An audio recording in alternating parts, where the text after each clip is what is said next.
Okay, now we're going to work through a simple abdominal progression on the ball. First set, roll out, get the small of your back on the ball, feet about shoulder width apart, hands behind your head, stretch over the ball, and crunch up. Keep your chest open and your chin going towards the ceiling, your eyes up. Next is going to be a twist.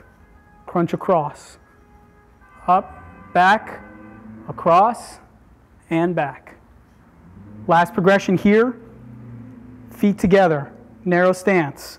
This increases the amount of difficulty that the core has to do in order for you to balance. Hands behind your head, stretch, and squeeze. Stretch, and squeeze. Good.